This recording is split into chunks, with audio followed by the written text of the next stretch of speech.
6, 3.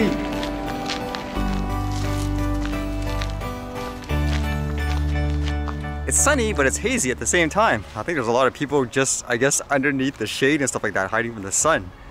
And with that in mind, what's going on today? I guess there was some good stuff. How about this one? I read this before, where a lot of people nowadays are using, I guess, drones to find things like lost pets. This one says, give the dog a drone. How eye in the sky help locate on their run Lancashire pet. A couple have been reunited with their dog after it spent 4 days on the run thanks to pet detectives using a high-tech drone. June and David Hamilton welcomed Jack Russell Rana into their home in Bothwell, Lancashire, after she was rescued by charity from a life as a street dog in Spain. The couple had Rama for less than 2 hours before she escaped from their garden through a side gate. Can you imagine that? The 18-month-old managed to evade an army of volunteers and 2 specialist pet detective charities for 4 days before finally being spotted by a drone operated by Drone SAR for Lost Dogs UK, whose volunteers had responded to the couple's social media appeal. Imagine that, having a huge army of people can't find it, just throw up the drone, oh, there it is. It says Rana was spotted near Bothwell Castle Golf Club, but by the time June and David arrived, she had vanished again. Drone pilot Stuart Glenn managed to find the runaway canine hiding in the thick bushes, and June spent an hour coaxing her out. David Hamilton said, the response from the community has been overwhelming and we would like to thank everyone who gave up their time to help. And this was, I guess, a fun read too. Actually, I wanted to capture something like this. I'm just wondering where you would do that. It says, Virginia from above, our new drone feature. Hannah Molnar of Albus Farms in Mannequin Sabbath walked with farm cow Memphis in front of sunflowers this month as she and others got ready for the 4th annual Sunflower Festival.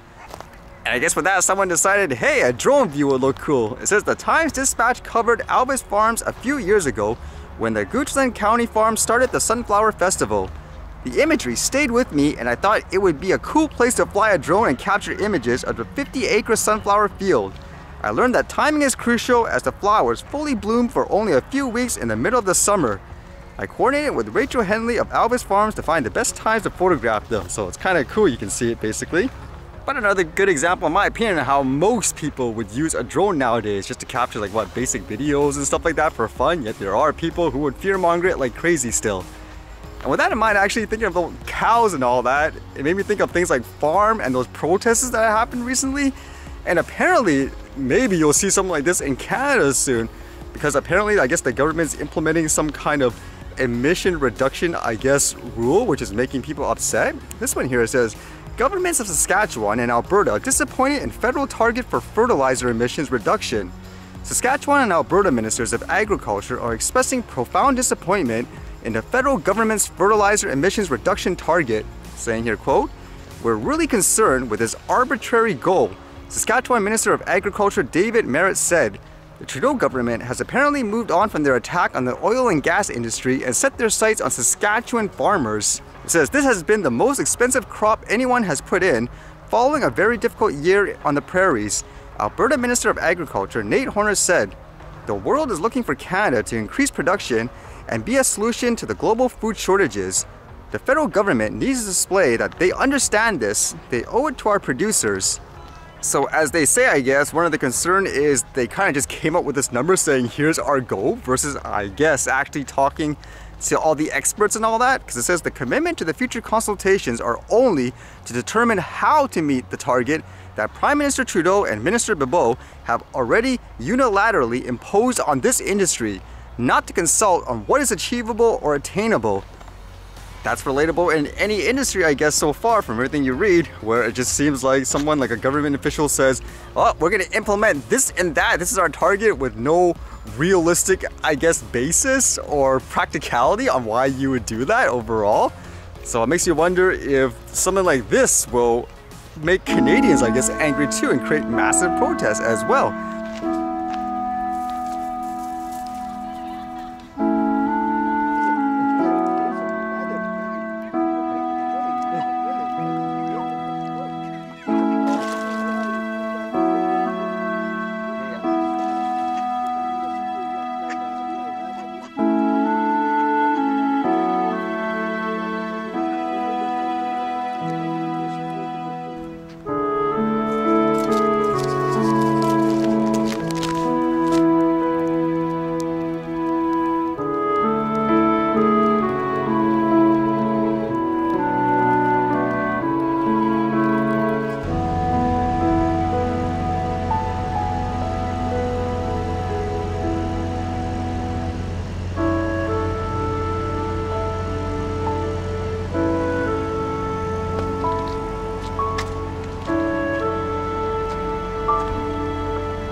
Alright, see you guys later.